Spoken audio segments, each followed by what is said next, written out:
Thank you, Deputy President. The Macquarie Point Precinct Stadium has caused a lot of division in Tasmania, and for very good reason. And by the way, opposing the stadium does not mean being against Tasmania having its own AFL team. God's sakes, we've well and truly earned the right to have our own team, and it is well overdue. Opposing the Macquarie Point Stadium means opposing the raw deal that has been shoved down the throats of hundreds of thousands of Tasmanians. The AFL will not, on my watch, hold Tasmania to ransom. The Macquarie Point Stadium comes at a massive cost that Tasmanians will be paying off for years. Why should 18 AFL clubs be dictating what Tasmania should and shouldn't have?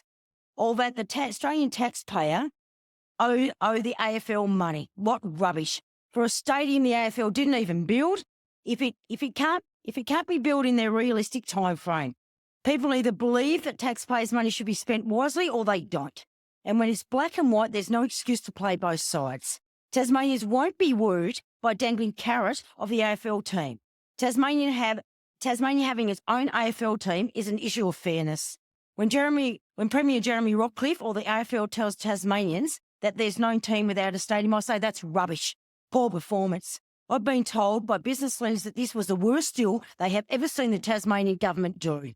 The Rockliff government has brought in a new era of arrogance that I have never seen. It's at a whole new level. The real way to lead a democratic state is to propose something and let the people have their say in what should or shouldn't be.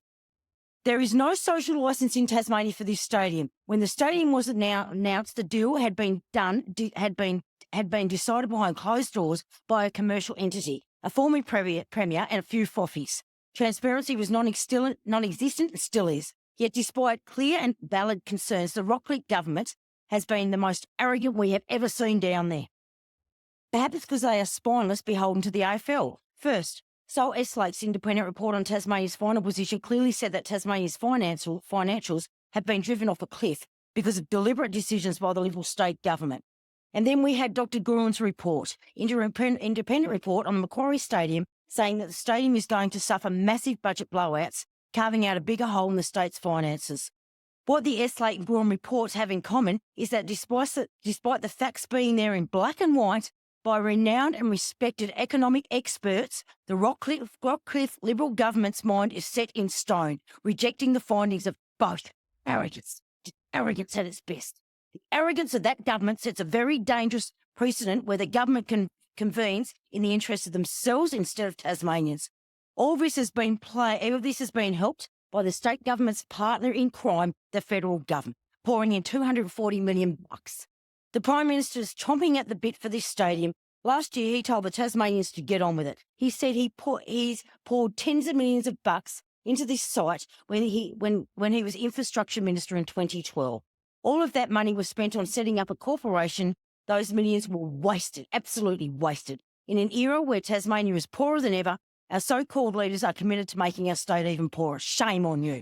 Tasmania's budget update shows an increase in debt of $1.1 billion, taking our total debt to $10 billion in 3 years.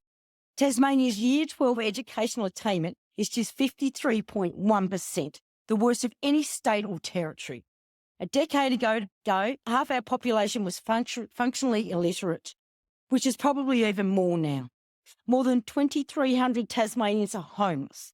More than 8,300 Tasmanians are on elective surgery waitlists.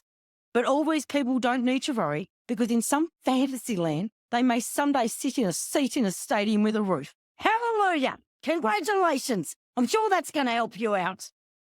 The reality is where the stadium is, what the stadium has, and the timeline for it has been determined by the AFL, by it determining AFL club boardrooms across the country, not in Tasmania, and sure as hell not by the Tasmanian people. The gutless Rockliff government rolled over and sold Tasmanians out, and you sold us out as cheap as chips. You should be ashamed of yourself, Jeremy. You should be absolutely ashamed of yourself. Well, I say to the AFL clubs out there, all 18 of you, stop bullying us.